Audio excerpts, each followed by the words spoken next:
25/12/25 வியாழன். கிறிஸ்து பிறப்பு பெருவிழா. முதல் வாசகம். காரிருளில் நடந்து வந்த மக்கள் பேரொளியை கண்டார்கள். எசையா நூலிலிருந்து வாசகம்.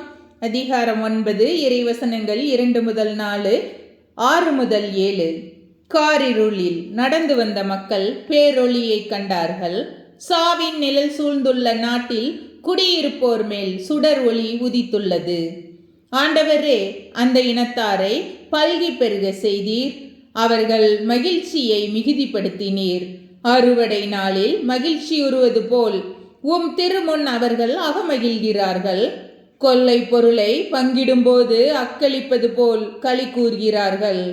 மிதியான் நாட்டுக்கு செய்தது போல அவர்களுக்கு சுமையாக இருந்த நுகத்தை நீர் உடைத்தெறிந்தீர். அவர்கள் தோலை புண்ணாக்கிய தடியை தகர்த்து போட்டீர். அவர்களை ஒடுக்குவோரின் கொடுங்கோலை ஒடித்தெறிந்தீர். ஏனெனில் ஒரு குழந்தை நமக்கு பிறந்துள்ளார், ஓர் ஆண்மகவு நமக்கு தரப்பட்டுள்ளார். ஆட்சி பொறுப்பு அவர் தோள் மேல் இருக்கும். அவர் திருப்பெயரோ வியத்தகு ஆலோசகர், வலிமை மிகு இறைவன், என்றுமுள்ள தந்தை, அமைதியின் அரசர் என்று அழைக்கப்படும். அவரது ஆட்சியின் உயர்வுக்கும் அமைதி நிலவும். அவரது அரசின் வளர்ச்சிக்கும் முடிவு இராது. தாவீதின் அரியணையில் நீதியோடும் நேர்மையோடும் ஆட்சி புரிந்து அதை நிலை பெயராது உறுதிப்படுத்துவார்.